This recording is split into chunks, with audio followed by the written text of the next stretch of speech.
اور انہیں اس کا شعور بھی نہ ہو، پتہ بھی نہ ان کو چلے اور وہ مسل دیں، کچل دیں۔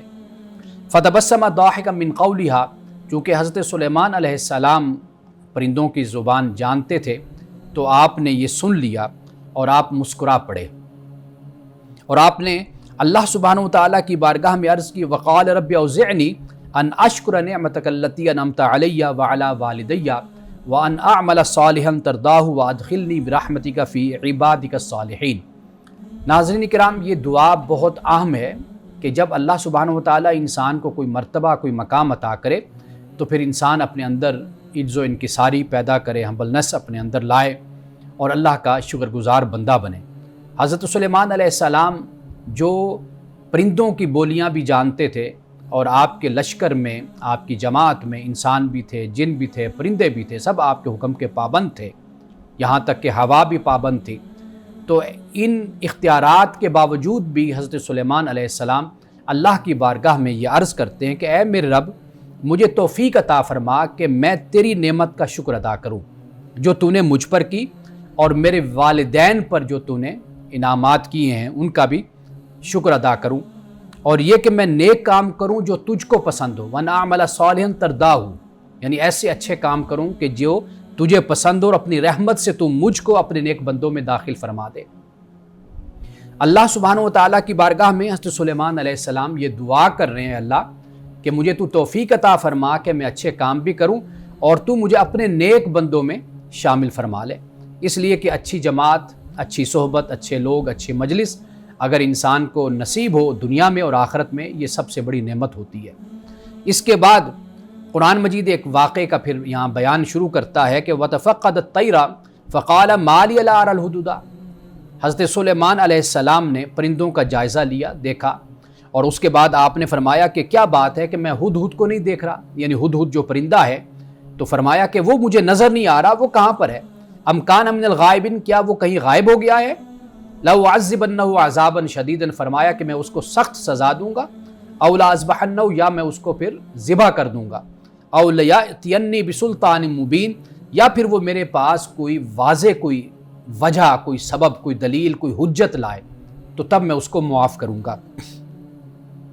اب فَمَاكَثَ غَيْرَ بَعِيدٍ، قرآن کہتا ہے کہ کچھ وقت ابھی گزرا ہی تھا، کہ زیادہ دیر نہیں ہوئی تھی کہ فَقَالَ أَحَطْتُ بِمَا لَمْ تُحِطْ بِهِ وَجِئْتُكَ مِنْ سَبَإٍ بِنَبَإٍ یقین، کہ حضرت سلیمان علیہ السلام کے پاس وہ ہدہد آ گیا اور اس نے آتے ہی یہ کہا کہ میں ایک خبر لایا ہوں اور جس کی پہلے آپ کو خبر نہیں تھی، یعنی آپ کے علم میں وہ چیز نہیں تھی، ایسی میں چیز اور ایسی خبر اور ایسی نیوز جو ہے وہ میں آپ کے پاس لایا ہوں۔ اور وہ کیا ہے؟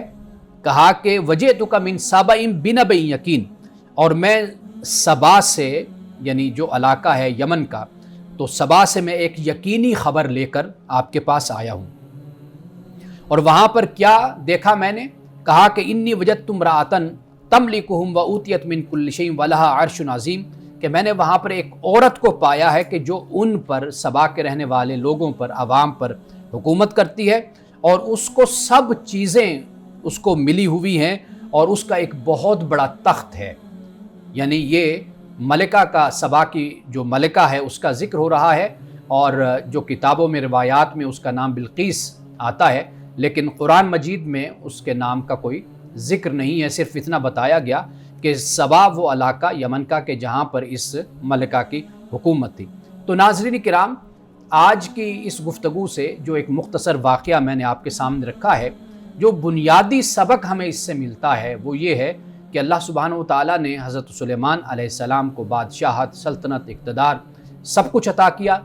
شاید اس دنیا میں کسی کو بھی ایسا اقتدار اور ایسی بادشاہت اور ایسا اختیار نہیں ملا کہ جس کی حکومت چرند پرند پر بھی ہو، جن و انس پر بھی ہو، ہوا پر بھی ہو، اور وہ جدھر چاہے جا سکے اور جہاں سے چاہے وہ آ سکے، کوئی اس طرح کا قدغن، کوئی پابندی نہ ہو۔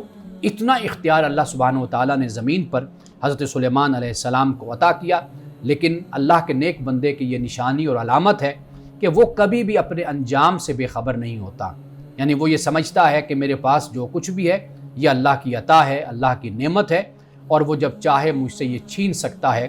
تو اس لیے حضرت سلیمان علیہ السلام اللہ کی بارگاہ میں یہی دعا کرتے ہیں، اللہ مجھے توفیق عطا فرما کہ میں اچھے کام بھی کروں اور مجھے اچھے لوگوں میں تو داخل فرما دے جو تیرے نیک بندے ہیں۔ تو یہ عاجزانہ اور اللہ کی بارگاہ میں ایک بندے کی دعا ہوتی ہے کہ وہ ہمیشہ جس مقام اور مرتبہ پر بھی ہو وہ ہمیشہ اس کو اللہ کی امانت اور خود کو اللہ کا بندہ خیال کرتا ہے۔ ناظرین کرام، یہاں پہ وقت ہوا چاہتا ہے ایک بریک کا، ہمارے ساتھ رہیے گا۔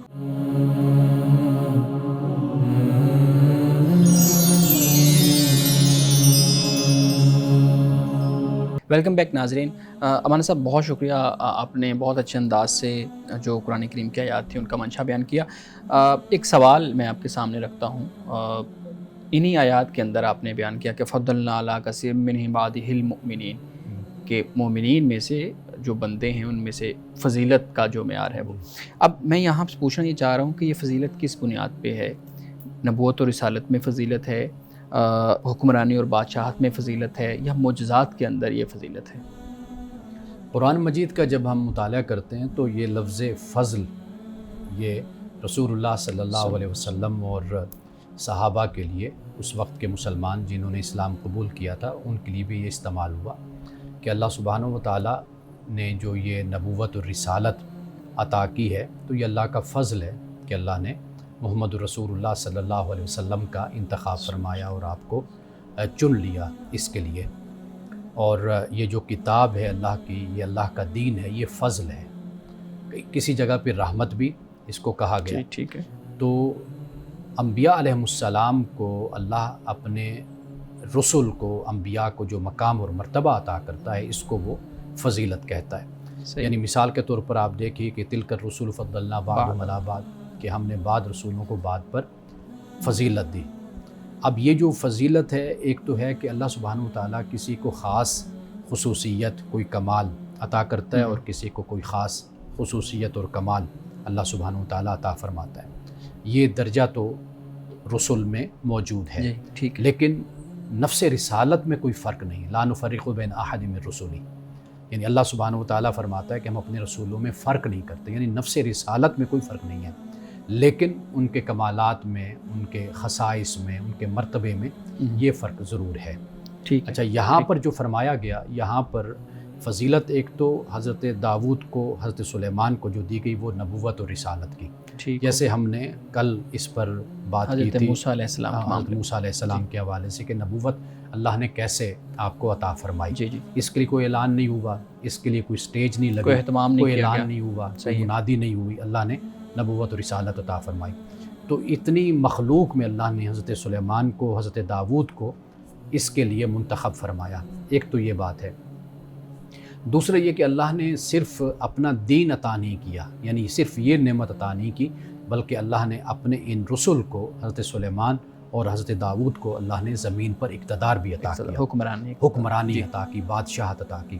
یہ ایسا اقتدار اور ایسی حکومت اور بادشاہت ہے کہ جو زمین پر پھر قائم نہیں ہوئی۔ تو یہ حضرت سلیمان اور حضرت داؤد کو، اور پھر یہ دونوں ہستیاں اللہ کی بارگاہ میں شکر گزار ہیں کہ اتنی تیری ڈھیر ساری مخلوق ہے، ان میں سے تو نے ہمارا اس کے لیے انتخاب فرمایا، تو ہم تیرے شکر گزار ہیں کہ تو نے اپنے ہی ایماندار بندوں میں سے، ایمان لانے والے بندوں میں سے، کہ تو نے ہمارا اس منصب کے لیے اور دنیا کی بادشاہت کے لیے تو نے ہمارا انتخاب کیا ہے۔ بالکل ٹھیک ہے، بہت شکریہ۔ اچھا، یہاں پہ بات ہوئی کہ چونٹی نے آواز سنی اور پھر انہوں نے اس نے اپنی باقی دوستوں سے یا اپنی نسل سے مخاطب ہو کے یہ بات کی۔ پوچھنا میں یہ چاہتا ہوں کہ اللہ تعالیٰ نے پرندوں اور جانوروں کو بھی عقل اور شعور دیا ہوا ہے جس کے ذریعے وہ اپنی زندگی کو آرگنائز کرتے ہیں، وہ کلیات کا ادراک رکھتے ہیں، یا پھر صرف انسانوں کے پاس ہی یہ خاصیت ہے؟ دیکھیے، پہلی بات تو یہ ہے کہ جب ہم عقل کی بات کرتے ہیں نا، تو عقل کا تو ایک کام یہ ہوتا ہے کہ آپ کو نفع نقصان بتاتی ہے، سمجھائے؟ ٹھیک، یعنی عقل کا مطلب ہوتا ہے روکنا، پکڑنا، باندھنا، یہ عقل کا مطلب ہوتا ہے۔ تو عقل در حقیقت انسان کے اندر یہ جوہر ہے، یا انسان کے اندر یہ اہلیت یا صلاحیت ہے کہ انسان نفع نقصان کو دیکھتا ہے، میرا کیا نفع ہے، کیا نقصان ہے۔ ایک تو یہ بات ہوگی۔ شعور جو ان سا ہوتا ہے، یہ آپ یوں کہہ لیجئے کہ یہ تمیز انسان کے اندر پیدا کرتا ہے، یعنی آپ کے سامنے یہ چیزیں پڑی ہوئی ہیں، آپ دیکھ رہے ہیں کہ اس کا یہ نام ہے، اس کا یہ نام ہے، اس کو یہ کہتے ہیں، اس کو یہ کہتے ہیں، یہ شعور اس کو کہتے ہیں، پہچان آپ اس کو کہہ لیجئے۔ اب یہ جو چیز ہے جو انسان کو اللہ سبحانہ و تعالیٰ نے عطا کی ہے، یہ تو اللہ نے کسی کو بھی مخلوق میں سے یہ عطا صرف انسان کے ساتھ خاص، صرف انسان کے ساتھ یہ خاص ہے. اور جس اعلیٰ درجے کی، جس اعلیٰ مرتبے کی بالکل صحیح. جو اللہ نے انسان کو یہ خوبی عطا کی، عقل اور شعور کی، یہ اللہ نے کسی کو عطا نہیں کی. اور اسی بنیاد پر ہی انسان کی فوقیت اور انسان کا مرتبہ بھی ہے. باقی جو مخلوقات ہیں، اب جیسے مثال کے طور پر قرآن پاک ایک جگہ کہتا ہے کہ ان لوگوں کی مثال ایسے ہے کہ کمثل الذی ینعق، کہ جیسے منہ سے آپ آواز نکالتے ہیں تو جانور اس کو سن لیتا ہے.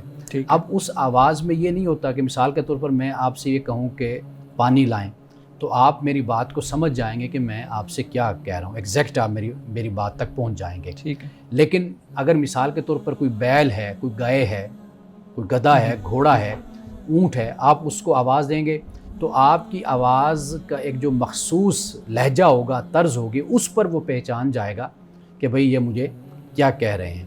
انسان کا جو شعور ہے وہ اس لیول کا ہوتا ہے کہ انسان کے سامنے الفاظ کی علیحدہ علیحدہ پہچان ہوتی ہے، وہ سمجھتا ہے. جانور کے سامنے یہ صورت نہیں ہوتی. قرآن پاک نے جو ایمان لانے والے نہیں ہیں، ضدی لوگ ہیں، سرکش لوگ ہیں، تو قرآن نے کہا کہ ان کا عالم یہی ہے، یعنی کہ جو اصل مقصود ہے وحی کا، اس کو یہ لوگ کبھی نہیں سمجھتے. اور یہ صم بکم عمی فہم لا یعقلون، کہ عقل استعمال نہیں کرتے، سمجھتے نہیں ہیں.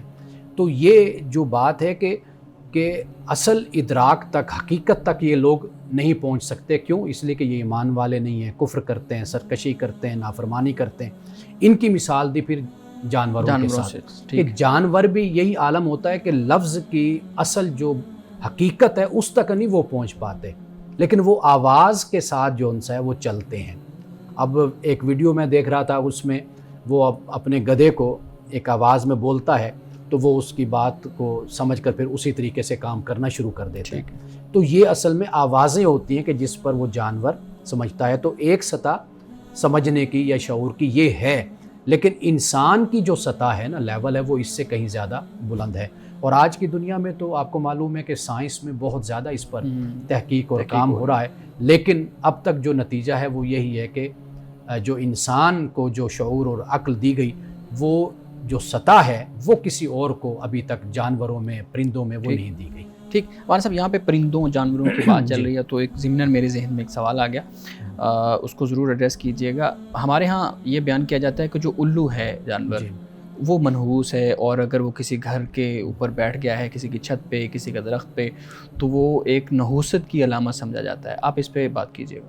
دیکھیے قرآن مجید جب ہم پڑھتے ہیں، دیکھیے قرآن مجید کا حوالہ میں دیتا ہوں، رسول اللہ صلی اللہ علیہ وسلم کی صحیح جو روایات ہیں، کا اسناد کا حوالہ دیتا ہوں. وہاں پہ ہمیں کوئی ایسی بات نہیں ملتی کہ نحوست کسی اور وجہ سے ہو. نحوست اگر ہے تو انسان کے اعمال کی وجہ سے ہے. اچھا. اچھے اعمال ہیں تو اس کا اچھا نتیجہ نکلتا ہے، اگر انسان کے برے اعمال ہیں تو اس کا برا نتیجہ نکلتا ہے. یہ بات کفار کہا کرتے تھے انبیاء علیہ السلام کو کہ بھئی آپ کی وجہ سے ایسے، معاذ اللہ آپ کی وجہ سے، آپ ہمارے جو دیوتا ہیں، معبود ہیں، ان کو آپ چونکہ جھٹلاتے ہیں تو لہٰذا اس کی وجہ سے وہ ناراض ہوتے ہیں، تو ان کی وجہ سے پھر ہمارے ہاں مشکلات آتی ہیں، حادثات ہوتے ہیں. یہ ان کا توہم تھا، یہ توہم پرستی اور کفر تھا. یہ قرآن پاک نے بیان کیا. سورۃ یاسین کو آپ پڑھ کر آغاز میں دیکھ لیجئے. تو قرآن مجید جب ہم پڑھتے ہیں نا، قرآن کہتے ہیں وَكُلَّ إِنسَانٍ أَلْزَمْنَاهُ طَائِرَهُ فِي عُنُقِهِ، کہ انسان کی گردن میں ہم نے اس کے نصیبہ کو لٹکا دیا. اب یہ وَلَا تَزِرُ وَازِرَةٌ وِزْرَ أُخْرَىٰ، قرآن نے کہا دوسرا کوئی کسی کا بوجھ نہیں اٹھائے گا، ہر انسان اپنا خود بوجھ اٹھائے گا. وَمَا كُنَّا مُعَذِّبِينَ حَتَّىٰ نَبْعَثَ رَسُولًا، کہ جب تک ہم رسول کو نہ بھیج دیں ہم کسی قوم پر عذاب نازل نہیں کرتے. تو مطلب کہنے کا یہ ہے کہ قرآن کو آپ ایک مقام نہیں، بے شمار مقامات ہیں. آپ دیکھ لیجئے قرآن انسان کو خود اس کا ذمہ دار قرار دیتا ہے. کوئی وجہ نہیں کہ بلی نے راستہ کاٹ لیا تو کام نہیں ہوگا، الو اوپر بیٹھ گیا تو میرا کام نہیں ہوگا. علماء نے، فقہاء نے اس پر لکھا ہے کہ الو بالکل اس میں کوئی نحوست نہیں ہے، اور یہاں تک کہ اگر کوئی اپنے گھر میں اس کو رکھنا بھی چاہتا ہے، پالنا بھی چاہتا ہے، تو وہ الو کو رکھ سکتا ہے جیسے دوسرے پرندوں کو انسان اپنے گھر میں رکھتا ہے، لیکن اس کے دیکھ بھال پھر انسان پر لازم اور ضروری ہوتی ہے. بالکل ٹھیک ہے، بہت شکریہ جی. ناظرین کرام، یہاں پہ وقت ہوا چاہتا ہے ایک بریک کا، ہمارے ساتھ رہیے.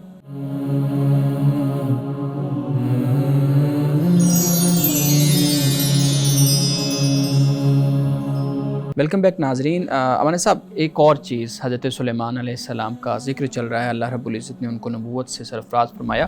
تو ہمارے ہاں کچھ اس طرح کی باتیں ہیں، بڑی مبالغہ آرائی جو ہے نا وہ ہمیں ملتی ہے، اور بڑی مبالغہ آمیز باتیں اور عجیب و غریب باتیں ملتی ہیں. جیسے حضرت سلیمان علیہ السلام کے لشکر کو، پھر تخت کو، پھر ان کی مملکت کو بیان کیا جاتا ہے. اور اس کے ساتھ ساتھ یہ بھی میں پڑھ کے حیران رہ گیا کہ حضرت سلیمان علیہ السلام کے بارے میں یہ بھی ایک چیز ملتی ہے کہ ان کی کچھ 350 یا 390 کے قریب ان کے نکاح ہوئے تھے اور ان کی بیویاں تھیں. تو آپ بات کیجئے گا کہ قرآن یا رسول اللہ صلی اللہ علیہ وسلم کی جو صحیح احادیث ہیں وہ اس کے بارے میں کیا رہنمائی کرتی ہیں؟ دیکھیے، انبیاء علیہ السلام کے حوالے سے ہمیں یہ باتیں ملتی ہیں کہ ان کے نکاح وہ کافی تھے، کثیر تعداد میں کثیر تھے ان کے ازواج. حضرت سلیمان علیہ السلام کے حوالے سے، حضرت داؤد علیہ السلام کے حوالے سے، دیگر انبیاء کا بھی، رسول کا ہمیں اس حوالے سے ذکر ملتا ہے. دیکھیے، ایک بات جو ہمیں سمجھ لینی چاہیے وہ یہ ہے کہ انبیاء علیہ السلام کا رجحان جنس کی طرف یعنی اس طرح نہیں ہوتا جس طرح ایک عام انسان کا رجحان ہوتا ہے. ان کا یہ اقدام بھی ایک حکمت کے تحت ہوتا ہے. جیسے رسول اللہ صلی اللہ علیہ وسلم نے، اب آپ دیکھیے کہ 50-52 سال تک آپ نے حضرت خدیجہ الکبریٰ رضی اللہ تعالیٰ عنہا کے ساتھ آپ نے بسر فرمائی. 25 سال کی عمر میں بھی آپ کی شادی اگر ہوئی ہے تو آپ دیکھ لیجئے کہ وہ کب جا کر وہ ان کا وصال ہوتا ہے، انتقال ہوتا ہے آخر میں مکہ کے دور میں. تو آپ دیکھیے کہ ایک ہی شخصیت کے ساتھ آپ نے زندگی گزار دی. باقی جتنے بھی آپ نے نکاح فرمائے وہ اس عمر میں آپ نے فرمایا کہ جس عمر میں عام طور پر یعنی نکاح نہیں ہوتے، انسان بڑھاپے کی طرف انسان ہوتا ہے. تو نکاح اگر کرنا ہوتا ہے تو جوانی میں انسان کرتا ہے. تو رسول اللہ صلی اللہ علیہ وسلم نے 50-52 سال کے بعد پھر سارے آپ نے نکاح فرمائے. اب اس میں پھر سیرت نگاروں نے حکمت بیان. یہ میں ایک آپ یوں سمجھ لیجئے ایک اصول، ایک پس منظر میں آپ کو بتا رہا ہوں. یہی پس منظر حضرت سلیمان علیہ السلام کا اور دیگر رسول اور انبیاء کا موجود ہوتا ہے. اب رسول اللہ صلی اللہ علیہ وسلم نے کچھ نکاح فرمائے محمد یعنی ذات محمد کے حوالے سے، یعنی آپ ایز محمد آپ نے نکاح فرمائے. کچھ نکاح ایسے ہیں کہ جیسے آپ نے ایز رسول نکاح فرمائے. کچھ نکاح دعوت کے نقطہ نظر سے، کہ جیسے مثال کے طور پر حضرت عائشہ صدیقہ رضی اللہ تعالیٰ عنہا سے آپ نے نکاح فرمایا. آپ نے اسی طرح حضرت صفیہ سے نکاح فرمایا کہ جب آپ گئے فتح کیا آپ نے وہاں سے پھر یہ آئیں تو اس میں پھر آپ نے ان سے نکاح فرمایا. اس طرح دیگر آپ کے نکاح وہ سیرت نگاروں کو تفصیل کے ساتھ اگر آپ دیکھیں تو وہاں پر اس کو بیان کیا گیا ہے. تو مقصد کہنے کا یہ ہے کہ وہ جو ایک فاتح کی ذہنیت ہوتی ہے نا، ایک بادشاہ کی ذہنیت ہوتی ہے کہ وہ جدھر جاتا ہے تو لونڈیوں کو اکٹھا کر لیا اور پھر جو خوبصورت ہوئی اس سے نکاح کر لیا یا زیادہ عیاشی کا سامان اپنے لیے پیدا کر لیا. تو انبیاء علیہ السلام کا یہ پہلو نہیں ہوتا. وہ ان کا پہلو دعوت کا ہوتا ہے، تبلیغ کا ہوتا ہے، اصلاح معاشرہ ہوتا ہے، دیگر سیاسی حکمت عملی ہو سکتی ہے، حکمت ہو سکتی ہے اس کے تحت. اسی طرح تو سلیمان علیہ السلام کے بارے میں بھی صرف یہ نہیں کہ جو آپ نے بیان کیا بلکہ الہامی کتب میں بھی اسی طرح ہی ہمیں تورات اور انجیل میں ہمیں اس طرح کی چیزیں ملتی ہیں. بالکل، بہت شکریہ مولانا صاحب. بلال صاحب آپ کے پاس بھی کچھ سوالات ہوں گے پلیز. جی بہت شکریہ سر، آپ کا بھی بہت شکریہ. میں طہارت کے حوالے سے کچھ سوالات پوچھنا چاہوں گا. سب سے پہلے تو میں یہ آپ سے پوچھوں گا کہ صفائی کو نصف ایمان کہا گیا ہے، اس کی کیا لاجک اور منطق ہے کہ صفائی کو بالکل آدھا ایمان، اور کیا اسی طرح سے اس کا اجر اور ثواب ہے جس طرح سے ہم یعنی ایمان کا 50% صفائی اور باقی ساری چیزیں الگ ہیں دوسری طرف؟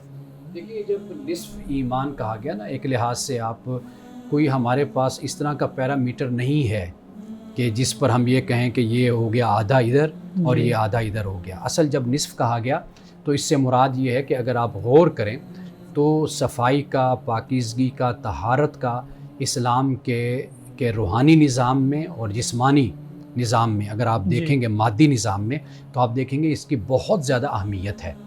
آپ عبادات کی قبولیت ہے، آپ دیکھ لیجئے کہ اس کا انحصار بھی صفائی اور پاکیزگی پر ہو جاتی ہے.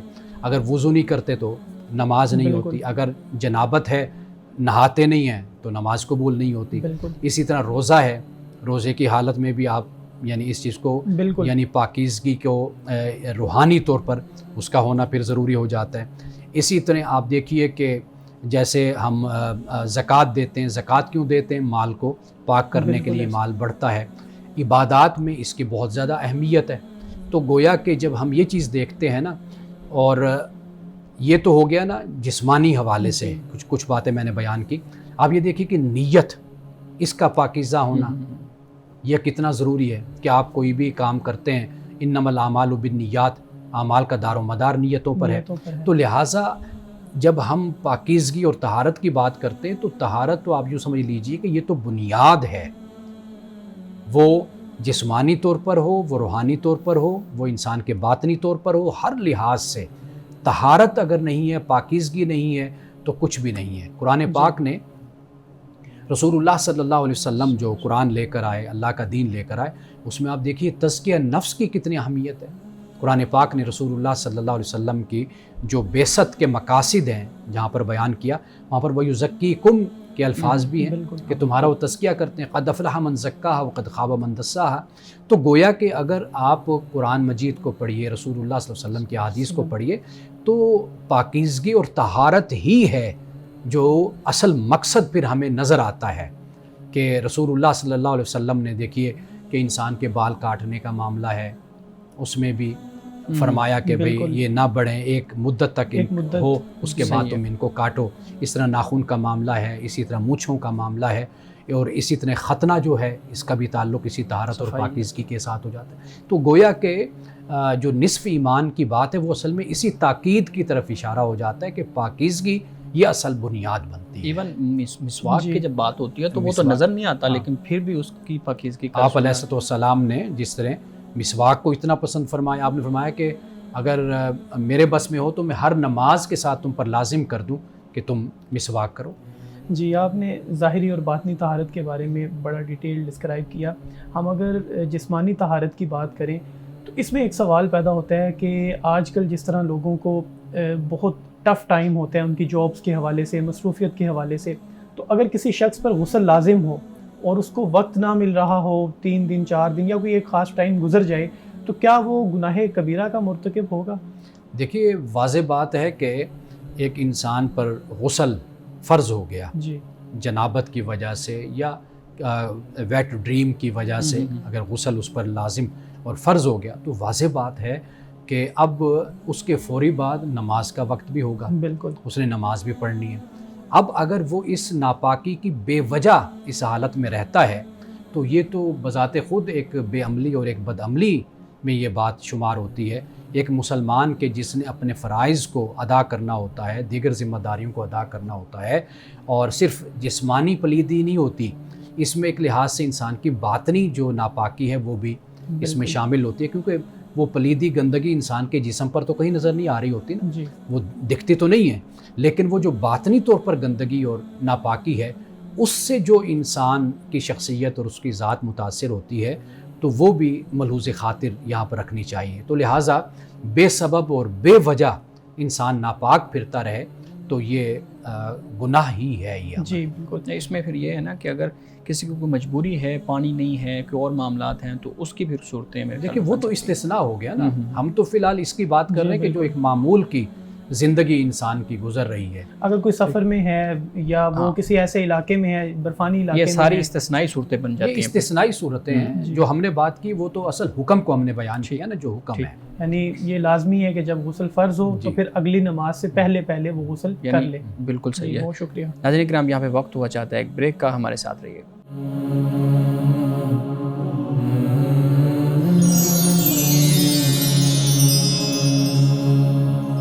ویلکم بیک ناظرین۔ جی بلال صاحب۔ جی بہت شکریہ۔ آج کل لیزر ہیئر ریموول کا کانسیپٹ بہت عام ہے، خاص طور پہ مردوں کو بھی دیکھا گیا کہ وہ پرماننٹلی بال ریموو کرتے ہیں اپنے باڈی سے۔ سم ٹائم ہسبینڈ وائف کا ایک دوسرے سے تقاضا بھی ہوتا ہے کہ آپ بال رکھیں یا آپ بال ریموو کریں۔ آپ یہ بتائیے گا کہ لیزر ہیئر ریموول سے مستقل طور پر بالوں کو ختم کرنا کیا یہ درست ہے؟ دیکھیے یہ اگر اس کو آپ اس طرح سمجھ لیجئے اس مسئلے کو کہ ایک تو رسول اللہ صلی اللہ علیہ وسلم کے زمانے میں یہ مسئلہ نہیں تھا، بلکہ بعد کے ادوار میں بھی ہمیں یہ مسئلہ نظر نہیں آتا، یہ آج کی پیداوار ہے یہ چیز۔ اگر ہم مذہبی نقطہ نظر سے دیکھیں تو اس پر کوئی بھی ایسی قباحت ہمیں نظر نہیں آتی کہ اس کو استعمال کیا جا سکتا ہے۔ باقی یہ مسئلہ آپ میڈیکل کے سپرد کر دیں اس مسئلے کو کہ اگر وہ یہ سمجھتے ہیں کہ انسانی سکن کے لیے، انسانی جلد کے لیے یہ چیز بہتر ہے، یعنی اگر کرنے میں کوئی حرج نہیں ہے تو وہ کر لے۔ اگر وہ یہ خیال کرتے ہیں کہ بھئی اگر اس کے استعمال سے کوئی انسانی جلد کو، سکن کو اگر اس سے نقصان پہنچتا ہے تو یہ پھر مسئلہ میڈیکل کا مسئلہ ہو جاتا ہے۔ اگر صرف آپ اس حوالے سے پوچھنا چاہتے ہیں کہ مذہب کیا کہتا ہے، تو اس پر مذہب کی کوئی پابندی نہیں ہے۔ میڈیکل سائنس تو اس بارے میں یہی کہتی ہے کہ یہ کوئی انسانی سکن کے لیے خطرناک نہیں ہے، بہت سارے لوگ کر چکے ہیں اس کا تجربہ، لیکن ایک اس میں پہلو اگر دیکھا جائے تو جب آپ کسی سے لیزر ہیئر ریموول کرواتے ہیں اپنے فل باڈی کا، تو اوبویسلی آپ کا جو سطر ہے وہ واضح ہوگا، ظاہر ہوگا، تو کیا پھر بھی ٹھیک ہے، درست ہے؟ دیکھیے اس معاملے میں پھر ہم یہ کہیں گے کہ انسان کا جو سطر ہے جی اس کا ننگا ہونا وہ صرف اس صورت میں جائز ہوگا کہ جب کوئی بے حد مجبوری ہو انسان کی، جی یعنی ایون کہ یہاں تک کہ مرد کا مرد کے سامنے اور عورت کا عورت کے سامنے یہ بھی ناجائز ہے۔ جی تو لہٰذا اب جو پہلو آپ سامنے جی رکھ رہے ہیں بالکل۔ اس کی روشنی میں یہ ہم کہیں گے کہ بھائی جب ایسی صورت ہو کہ یہ صرف ایک عیاشی اس کو کہہ لیجئے یا اس کو ایک اضافی معاملہ آپ کہہ لیجئے کہ جس میں کوئی مجبوری نہیں ہے جی انسانی ذات کی، تو لہٰذا ہم یہ کہیں گے کہ یہ نہیں کروانا چاہیے۔ جی ٹھیک ہے سر، بالوں کی حوالے سے بات ہو رہی ہے، میں یہ پوچھنا چاہوں گا جو وگ لگاتے ہیں سر کے اوپر یا پھر جو ایکسٹینشن ہوتی ہے، اسی طرح اس کو کچھ لفظ اردو میں بھی بولتے ہیں، یہ بتائیے گا کہ ان کے اوپر جب انسان مسح کرتا ہے وضو کے دوران تو کیا وہ مسح کرنا درست ہے؟ دیکھیے اب وگ جو ہے نا اس کے 2-3 قسمیں ہیں۔ ایک تو یہ ہے کہ انسان آسانی سے اتار لیتا ہے، ایک تو یہ ہے واضح بات ہے کہ جہاں پر آسانی سے اتار سکنا ممکن ہو آرام سے، تو وہاں پر تو مسح اس طرح نہیں ہوگا، دوسری اتار کے کرنا وہاں چاہیے۔ پر اتار کے مسح کرنا چاہیے۔ جی دوسری صورت یہ بنتی ہے کہ وہ اس میں تکلف کرنا پڑتا ہے، یعنی وہ سکن کے ساتھ چپک جاتی ہے وگ، جی تو وہاں پر وہ مسح کر سکتا ہے۔ باقی جو ہیئر ٹرانسپلانٹ کرواتے ہیں، مصنوعی بال لگواتے ہیں، تو اس پہ تو ہر صورت میں ہو سکتا ہے، کوئی ممانعت نہیں، چونکہ وہ ایسے ہی ہوتے ہیں کہ جیسے انسان کے اپنے اصل بال ہوتے ہیں۔ بعض اوقات وہ وگ اتارتے ہوئے شرم بھی آ رہی ہوتی ہے نا کہ ساروں کے سامنے اتار کے اس کے اوپر مسح کیا جائے، تو اس لیے وہ پھر اس کے اوپر ہی کر لیتے ہیں۔ بہرحال جو میں نے آپ کو بتایا کہ اگر جی تکلف کا معاملہ ہو تو پھر اس کے اوپر ہو سکتا ہے۔ اگر یہ جیسے ٹوپی انسان پہنتا ہے، آرام سے اتار لیتا ہے ٹوپی، تو ایسی صورت میں اگر ایسی وگ ہے تو پھر اس کو اتار سر کر یہ بھی کرنا چاہیے۔ بتائیے گا کہ یہ جو خواتین نیلز ایکسٹینشن لگواتی ہیں، بڑھاتی ہیں، یا ویسے ہی ناخنوں کو بڑھا لیتی ہیں، تو یہ 2 سوالات ہیں۔ ایک، ناخن کو بڑھانا اسلام میں اس کا کیا کانسیپٹ ہے؟ دوسرا، نیلز ایکسٹینشن لگوانا اس کا کیا کانسیپٹ؟ یعنی مصنوعی نیلز لگوا کے اس کو بڑھا لینا، کیا یہ جائز ہے؟ مصنوعی نیل جو ان سے وہ تو لگانے میں کوئی حرج نہیں ہے، انسان ان کو اتار کے رکھ لیتا ہے پھر لگا لیتا ہے، لیکن یہ جو بڑھانا ہے چونکہ یہ پاکیزگی کے خلاف ہے، صفائی کے خلاف ہے، اور انسان کو اپنی زندگی کے معاملات میں دقت اور پریشانی بھی ہوتی ہے، تو لہٰذا اس کے بارے میں یہی فتویٰ ہے کہ ناخن نہیں بڑھانے چاہیے۔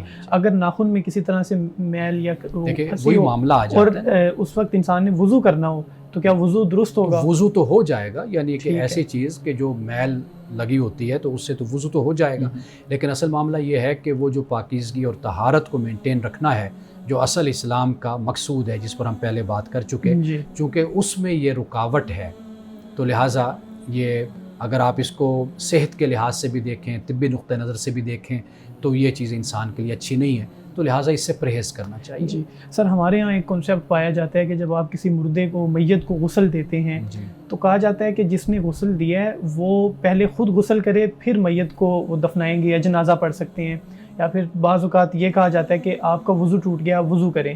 تو یہ بتائیے گا کہ وضو یا غسل کوئی لازم فرض ہوتا ہے جو میت کو غسل دے؟